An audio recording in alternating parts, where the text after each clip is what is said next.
I can say that maybe the second love of my life is Kenya. You know, of course, I have to keep Ghana at the first place, but Kenya is definitely a very, very, very close second. Now, this morning we're going to have a conversation. I have some eminent persons who have joined me here in the studio, and there's a very high-level delegation that has come from Kenya, and they are here on a very important mission. We're going to find out why it is they are in Ghana and what they're here to do and all of that, right? So I have with me the Business Development Manager of Kenya Tourism Board, Fiona Ngeza, as well as Kiru Mahiani. He's the Chief Executive Officer of ITL Safaris. Ladies and gentlemen, you're welcome. Thank you. All right. As we say in Swahili, or as we say in Swa, karibuni sana. Asante. Asante sana. All right. Now, I'm sure yesterday we had a brief conversation, right? Yes. Yeah, but Kiru, we haven't spoken yet. And so my history with Kenya goes back 20 years. February of 2002. I came to Nairobi for the first time, you know, and I was there for 2 years. And I haven't been back since, but I'm hearing amazing things about what's happening in Nairobi especially, and the rest of Kenya. Tell us first of all, why are you here in Ghana? Let me start with you, Fiona. Thank you. We are here in Ghana as a Kenya delegation to come and promote tourism and to seek opportunities for collaboration with Ghana. Ghana has been a good trade partner for Kenya for a very long time. And so it has been a great opportunity for us to come here with about 13 companies from Kenya representing tour operators, hoteliers, airlines. To actually 13 companies? Yes. Wow. Yes. Okay. To come and see what are the opportunities that exist here, but also to present Kenya. For both the Ghanaians that have been to Kenya before, there's a lot that has changed, so you need to come back. Oh, I will, definitely. And those who've not been to Kenya, this is the year to come to Kenya. There's a lot to offer. There's a lot of changes that has happened. We have the expressway, new flights are coming in, so accessibility to Kenya is very easy. A lot to offer. Nairobi in itself has been voted as a city to visit this year, #1 in the world. Wow. So this is the time to actually visit Kenya. And we are here to present business opportunities for the Ghanaian tour operators and travel agents, for those that are keen to take their families into Kenya for holiday, for business, for whatever reason, for medical, for education. Kenya has it all. So we are here to actually explore how we can work together to promote intra-Africa travel and also to ensure the three countries, as we grow our tourism, we are supporting each other. That's the Fantastic. reason, yes. Fantastic. I love it. For you, Kiru, being part of this trip, what does that mean to your organization, ITL? Oh, thank you, Kwaku. I mean, for me, I have a bit of history with being in Ghana. I used to work for American Express. And so Ghana, Nigeria, and Gabon were some of the countries I used to work for. Okay. And so fast track to 10 years ago, I was back here trying to promote tourism. Okay. But probably the time wasn't quite right. And then 5 years later, I was back for a traditional wedding. My nephew is married to a Ghanaian. Okay. And so it was very exciting just being here and just the color and the traditions of enjoying a Ghanaian wedding. So for me, it goes beyond just business. Yeah. But I believe that there is a lot of opportunity for intra-Africa travel. And I would trace this back to the Yamoussoukro Declaration in 1988, where the Africa Union has a flagship called the Single Air Transport Market. And so the purpose of the Single Air Transport Market was to try and liberalize air transport, and Ghana and Kenya are among the 34 countries that have signed that agreement. Okay. And so that liberalization has meant that there is ease of traffic, visa restrictions. And so for us, as we arrived, it was so easy just coming into Ghana and you know, just coming in and see, you know, the visa situation was pretty straightforward.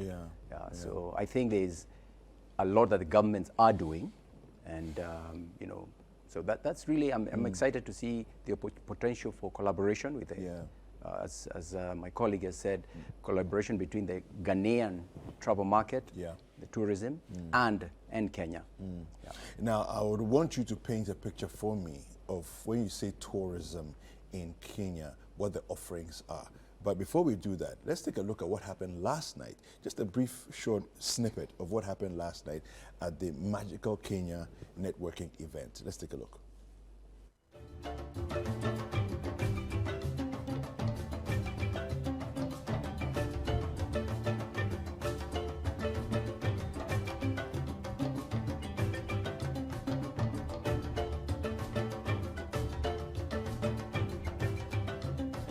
The journey that we started a couple of years ago to begin to reconnect and be able to market and work together in various sectors within the industry sector.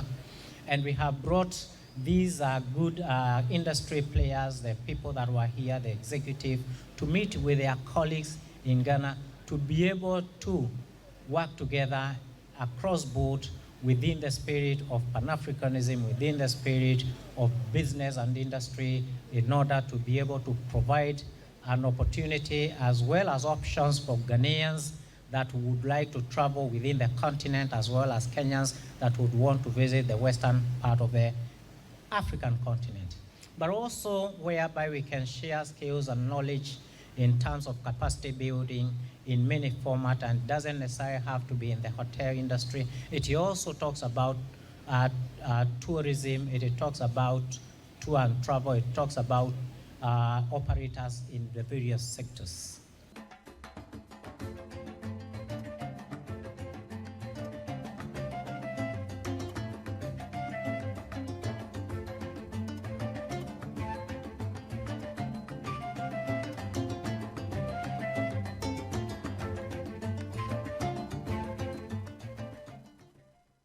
All right, so that event happened at the Alisa Hotel last night. And let me come to you, Fiona. This event in particular, what was the initiative about? What was the whole idea of having this particular event? The importance of having this particular event was to create a platform for our tourism trade partners, that is the airlines, the hotels, and the tour operators, to also meet their counterparts here in Ghana, the hotels, tour operators, and travel agents, so that we can create business relations. Because at the end of the day, tourism must make sense for the business community. And that is why we created this platform to come here, engaging government to government, but also private sector to private sector. And also explore opportunities, because the Ghanaian tour operators and travel agents need partners in Kenya to actually be able to sell. So not only focusing on the Ghanaian traveler, but we're also looking at selling to the international travel market, both Ghana and Kenya. So a combo destination offer. So this gave us an opportunity to actually come and see what is available here. It's my first time in Ghana. So to actually experience it, it's a very short time, but to see what is available in Ghana, even as we showcase what is available in Kenya, so that we can see what's possible, what can we collaborate in. So that was the reason why we needed this engagement, yes. Okay, let me come to you. Now, the thing about Kenya, my experience was that there's a lot of discipline when it comes to managing your various spaces, right? So I've been to Naivasha, Lake Nakuru, a few other places, you know, whilst I was there. And that's one of the things that sort of struck me, you know, that the preservation of, you know, the pristine nature of the environment is critical. It seems to be very important to Kenyans.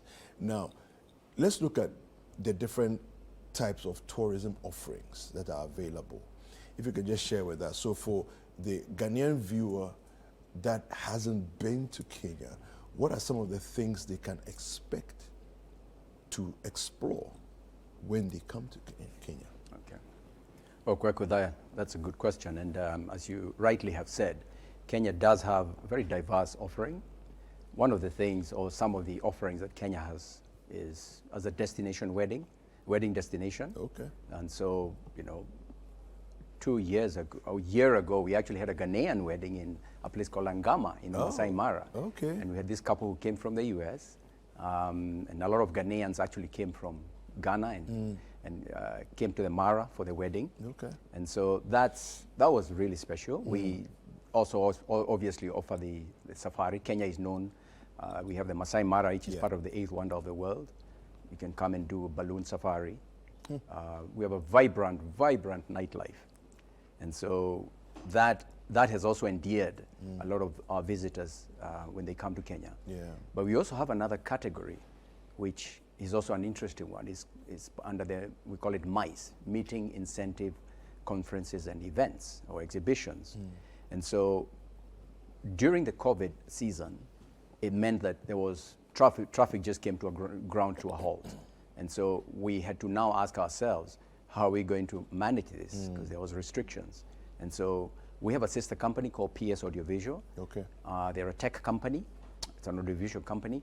And so went on to doing hybrid events, which allowed, you know, In people person who are and then also online. exactly. Wow. Okay. Exactly. That's interesting. And so the question is, how do you also leverage tech as far as travel is concerned? And so I think there is scope in terms of creating more, and that's why we, you know, now that there is the open skies and you're able to fly, we came for this face-to-face meeting with the trade here in Ghana. What's your wildlife situation like? Because in Ghana, even when we say wildlife, it's limited, you know, and it's limited largely to herbivores. We don't have, I mean, lions and tigers and you know, it's the herbivores. So we have elephants, we have zebra and so on. But those are the major things that we would see here. Walk us through, if somebody came on a wildlife, expedition, what can they see? That's a good question. The opportunity to see different flora and fauna and even the animals. We have, like you said, we have the herbivores, we have the carnivores, we have the omnivores. You have landed in Nairobi. First, one of the nearest, we have Nairobi National Park, which is the only national park in the world, next the city with a national park right next. And we actually have if you only have a day, and a lot of times you have people who are coming from Ghana, they are on transit in Kenya and then maybe going on to another country, Dubai or wherever.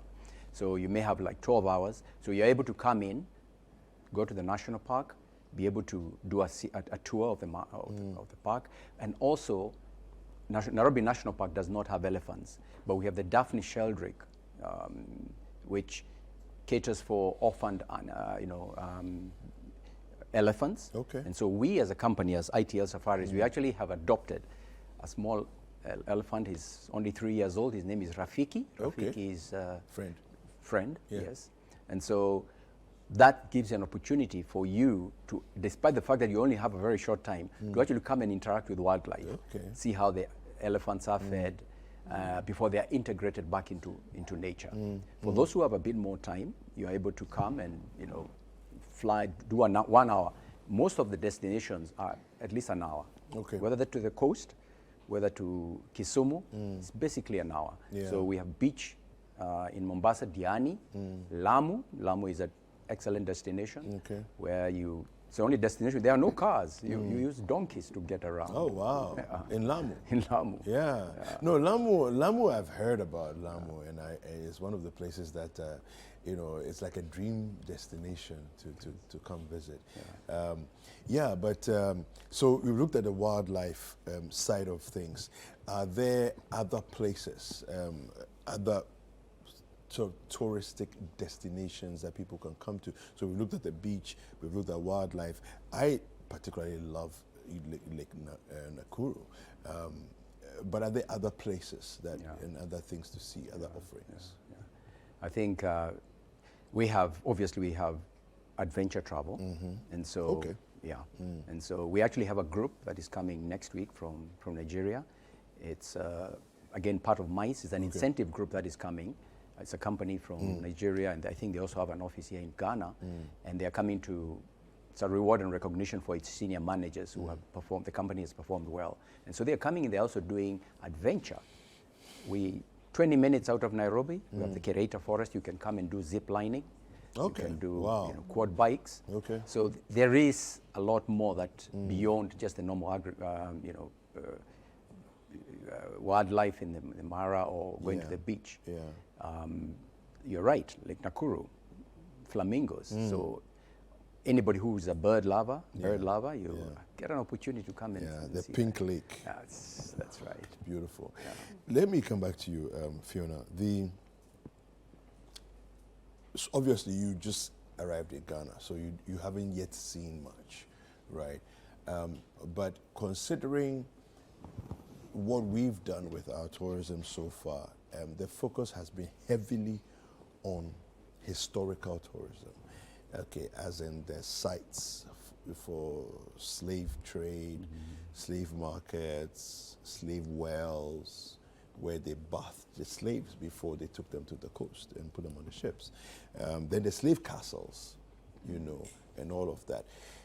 What do you already have in mind by way of, if let's say there's an international tour that we're offering, and that was a Ghana-Kenya collabo, right? What do you picture? Let's say somebody is coming from, let's say, Canada, and says, I'm coming to Africa. When I get in, I want to touch base in Ghana, I want to touch base in Kenya. What sort of picture do you already have by way of collaboration? That's a very good question, because it's what actually our trade were getting yesterday, and the question they've been getting when they go into the market. For example, the North American market, when you look at the Black American market, majority are looking at coming to Ghana for the history, but they also want to combine with safari, because Kenya is renowned for safari, and it's a big product for the American market. So that's an immediate area of collaboration, and some of the trade who are here actually going to actually look at some of those sites to see how they can combine both. So that's a good start. But also there's a lot more between the twin cities that we can actually do for the vibrant cities. Western and Eastern Africa is actually quite different, and there are many other products that we can combine, from safaris in Kenya to the cities, to the slave trade, and any other product that you have here. And also culture and heritage is actually very big. Yeah. But also the Ghanaian traveler is also travels a lot around the world, but also how they can also actually travel within Africa. So that's an area we are looking into.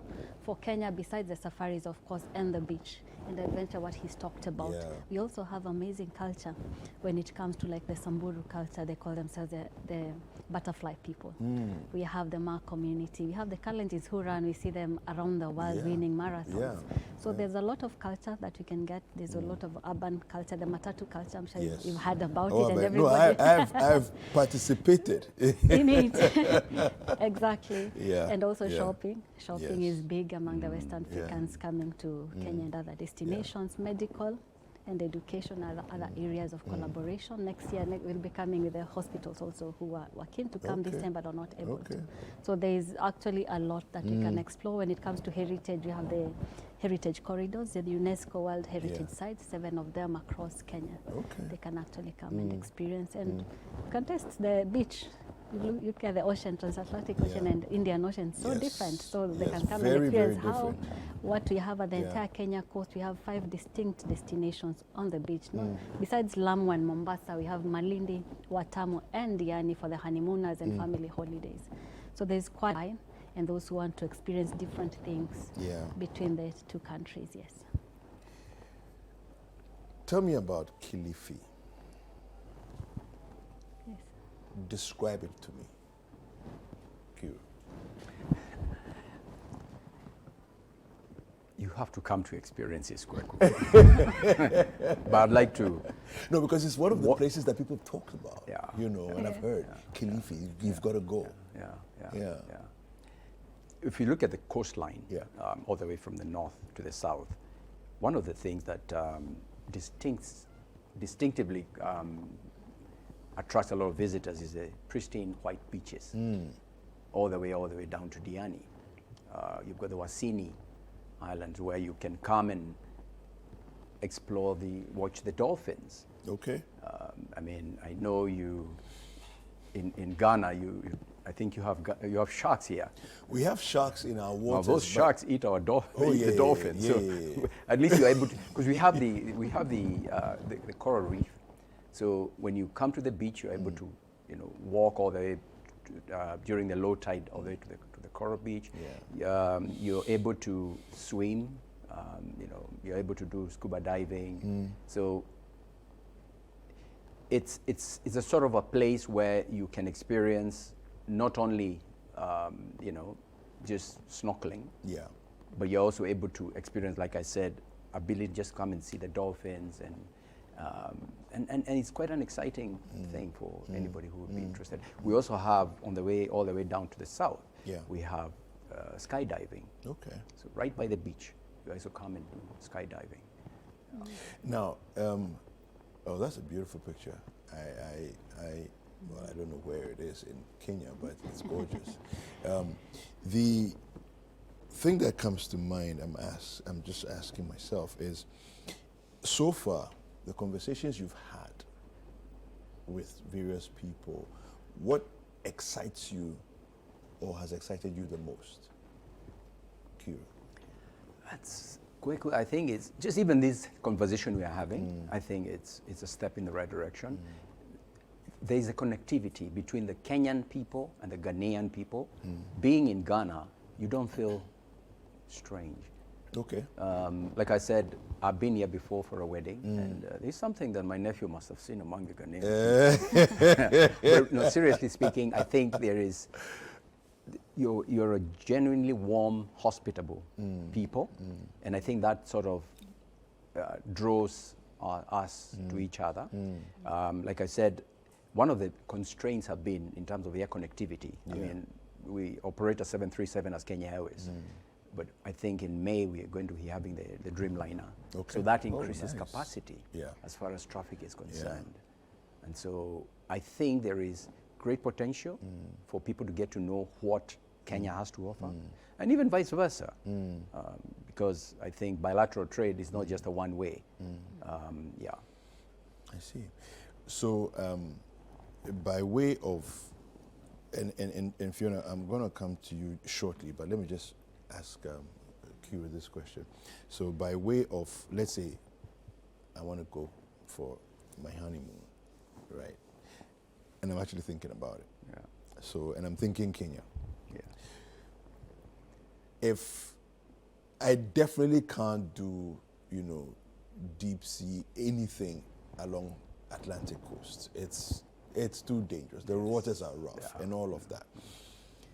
For Ghanaians who are looking at honeymoon and doing that in Nairobi, so let's list 5 places. Kilifi is definitely one of them. Lamu. Yes. Did you say Malindi? Malindi, for sure. Okay. Diani. Yani. Okay. And give me a 5th one. Along the coast? Yes. Really, Mombasa, obviously. Mombasa is the big one. But it's a bustling town, isn't it? It is a bustling town. It's got great nightlife as well. Yeah. And then now, let's go offshore. We're going into the waters, right? What are some of the experiences that we can have? You mentioned dolphins earlier. Okay. So, and beautiful dolphins there. So dolphins, and I think Ghanaians. Let me just say this: that you need to know this about dolphins, that they're actually harmless in the sense of, you can, for many of the dolphins that move across from one point to another in the waters, you can actually touch them, and be there, be in the water with them, and they're not going to bite you. They're not going to, we were afraid of, such things, so we don't understand that. But I've had that experience myself before, touching dolphins, and it's perfectly harmless. So, are there any situations you found as a tour operator where people have come and the experience has been so amazing that they came back with more people? Has that been something that you've had? Yes, indeed. We've had a lot of referral business. Okay. I mean, last night I was talking to one of the ambassadors who was there at our event, and she's wanting to come to Kenya in October with her family. She has heard about Kenya, and so you find that one person tells another one, because she was referred to us by somebody from another embassy, and so there is that. Kweku, you mentioned earlier about what Ghana has to offer in terms of the slave trade. Yes. We actually do have in a place called Shimoni, Okay. where we had slaves who left Kenya, and so you'll be able to come and explore the Shimoni caves, Oh, I where see. the slave traders took a lot of local people through Shimoni, that is in down south, Okay. all the way to different locations. And so there is a sense in which Ghana and Kenya has had that bit That of history. that history. Yeah. Yeah. I find it interesting, though, and maybe you can speak to this as well, Fiona. The history of slave trade, West Africa vis-a-vis East Africa, is a little different. Did you have European slave trade in East Africa? Because I know there was more Arabic slave trade in East Africa. Yes, there was. Thereby, you have Swahili, which is like a marriage of various languages, including Arabic. Yeah. Which, of course, you know, some of the words that you have in Swahili, you can see that they are also like rais, you know, yeah, for example. Yes, we did have, and it's actually mainly connected to Southern America. If you look at some of the islands and the language they speak, they are more connected to Eastern Africa. Okay.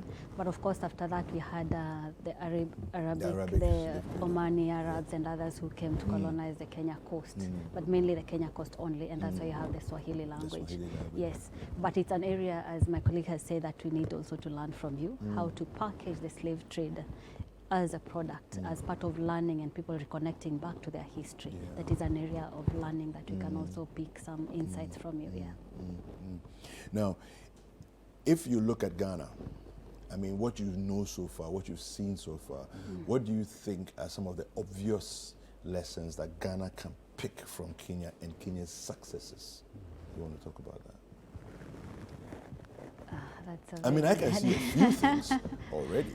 You know, I can see a few things already, but I don't know if you some of the lessons, some of the things some of the journeys you've taken that you can share with the Ghanaian counterparts to say, if you go down this path, it will bring rewards quicker, you know, and so on.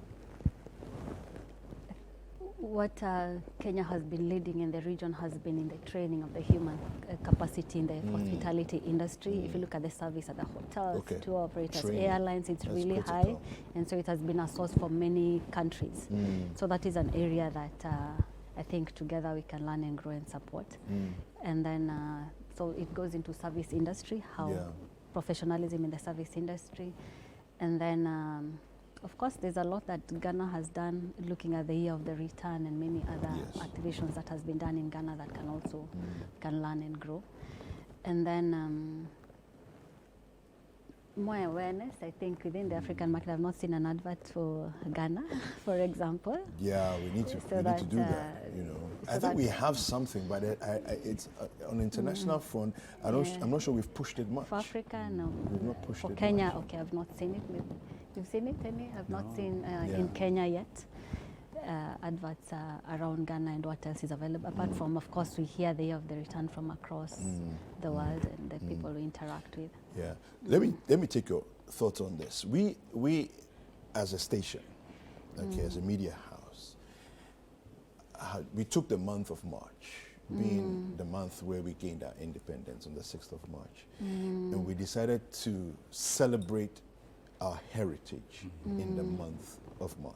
Now, what we've done as a result is to say, look, if we're Ghanaians and we want the modern day Ghanaian to really understand who we are as Ghanaians and what Ghana has to offer, we have to be deliberate about it. And so one of the first things we did was to say that we're going to take a tour around the country once a year with all the viewers and the listeners who are interested. But of course, we quickly discovered as we started doing this that there's limited capacity outside of the capital. Yeah. So yes, you can go. If you want to line up 10 buses, that's easy. That's the easy part. But once you get to a place where you have to sleep, now is there capacity there? You know. And so based on experience and over time, we've refined it. And so we have this model where about 150 to 170 people will move in a capsule convoy around the country for 8 days. Okay, and thankfully, it's my first time. I'm going to be on the trip. Yes, this year. So on the 3rd of March to the 10th of March, you know, we leave Accra right here, you know, and we'll be inundated with viewers and listeners of the station. About 150 people, 3 buses, various SUVs will be part of the convoy. Of course, security is important, so we have the police involved. There are medical staff on board and all of it, because you're going for 7 days, you know, you can't risk it and all of that. So that's something we've done here, and we'll travel through 14 regions of the country. There are 16 regions in Ghana. So 14 of the regions will touch base, and then we'll spend the night, of course, every night, 7 nights, that we'll be sleeping in different places, you know. And the idea is to give the viewers a fantastic experience, even when you stop to spend the night. You know, so I think the minimum we have is a 3-star hotel that we're sleeping in any part of the country that we're going to. Wow. Do you have something like this in Kenya? Well, we have. I'm sharing with you. Maybe you can take it with you and go and do something like that. Yeah. I think that's a great initiative, and I think that's something that there's always something that we could also learn. We have a campaign. Sometime I think it was through KTB called Tembea Kenya, as Kiswahili for explore your country. And so we, as a trade, are trying as much as we can in collaboration with the Kenya Tourism Board to empower Kenyans to tell them, look, guys, even before you go to other countries, you need to get to know your own country. And that's starts all the way from our education system. How do you educate our children to understand that they need to get to know Kisumu, Mandera. Exactly. Yeah. I mean, to the north, we have the Lake Turkana, which is a huge water lake, and that's where we have the cradle of mankind. We have the Turkana boy, which was discovered, you know, years ago, and for a lot of European market, and I think Kenya Tourism Board have tried as much as they could to promote that that culture and that history. And so we have gems within our own countries, but a lot of foreigners are coming, and they're the ones discovering them, enjoying them. And I guess the same thing in Ghana. Ghana has a lot to offer, but probably the local people themselves have not really experienced it. So I think that's a great initiative. We as Kenyans also could learn something from. No, it's fantastic. I've enjoyed this conversation. I think that you've hit on a very important point which I think is something that has always been our heartbeat as well, especially as a station, that why is it that we would spend hard-earned dollars to go far away and we say we've gone to enjoy ourselves? We don't know our own country, you know, apart from the neighborhood where we live and the route to work and back home. You know, that's you know, an extent for a lot of people, you know, but our countries, Africa has a lot to offer. You know, but Africans don't know Africa. You know, I find it fascinating that yesterday I was having a conversation with one person, and she said that she met someone who said that, in Ghana, and the person said, I want to come and visit Kenya, and said, what have you heard about Kenya? He said, I want to come and see the Sahara. And she was a bit confused. Why Sahara in Kenya? So what do you know about the Sahara? No, I've heard it's a big desert and all of that. And he's completely misplaced the locations, right? So Africans don't know Africa. That's actually a very large group. The few of us that do, we can easily presume that everybody does. Exactly. Right? But well done to you for coming, first of all, and I wish you all the best. I'm looking forward to coming to Nairobi, hopefully before the end of this year. So, you know, Awesome. we'll come and participate in some of your tours. Magical Kenya, I like the concept. Magical Kenya. Right. Any final words before we go? I'm grateful for the great hospitality we've received, and I want to welcome everyone to Kenya. For the golfers, March is a month. This month we have the Kenya Open, Okay. the Magical Kenya Open, Okay. the European Tour in Kenya. And in June we'll have the World Safari Rally. So that's our 2 opportunities to come and actually discover Kenya for yourself. Thank you very much The for the World opportunity. Safari Rally. Yes. In what month? July. In July. Okay. Yes. Okay. So you have a lot of things going on. There is. Yeah. Well, thank you very much, Fiona. Thank you very much, Kiru, for coming through. So I've been speaking this morning with Fiona Ngeza. She is the Business Development Manager for Kenya Tourism Board, as well as Kiru Mahiani. He is the Chief Executive Officer for ITL Safaris. And we've been talking about tourism, Kenya tourism, and they're here to broaden the scope of tourism beyond the borders of Kenya and look at also opportunities to collaborate with Ghana tour organizations as well.